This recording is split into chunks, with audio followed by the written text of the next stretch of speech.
बढ़ते आज की कहानी की तरफ। नेहा जो अपने पति और बच्चे के साथ कोलकाता में रहती थी, वो लोग हाल ही में एक नए फ्लैट में शिफ्ट हुए थे।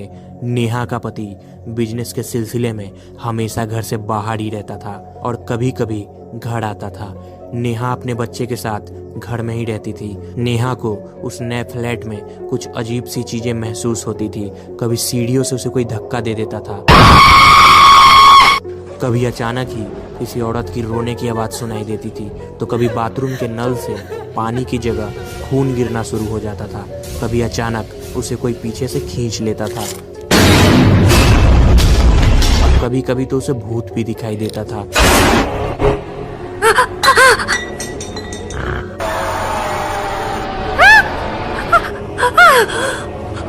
नेहा को ऐसा लग रहा था कि उसके साथ कोई और भी उस फ्लैट में रह रहा है।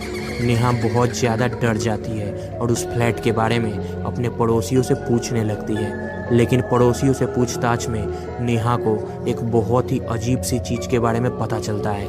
नेहा का फ्लैट नंबर 9 था, लेकिन जब नेहा अपने पड़ोसियों को अपना फ्लैट नंबर बताती है तो उसे पता चलता है कि इस नंबर का वहाँ कोई फ्लैट ही नहीं है। नेहा बहुत ज़्यादा डर जाती है और भागती हुई अपने कमरे में जाती है, क्योंकि वहाँ उसका बच्चा सो रहा होता है।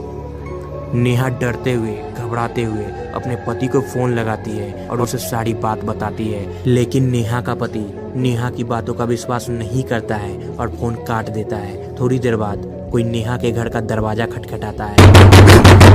नेहा बहुत ज़्यादा डर जाती है और डरते डरते दरवाज़ा खोलती है।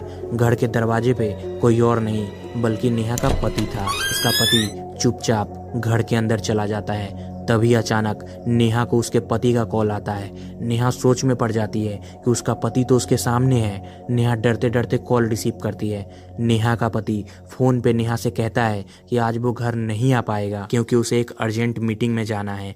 नेहा बहुत ज़्यादा डर जाती है क्योंकि उसका पति उसके सामने खड़ा होता है। नेहा देखती है कि वो आदमी जो नेहा का पति बनकर उसके घर आता है वो अचानक से रोने लग जाता है।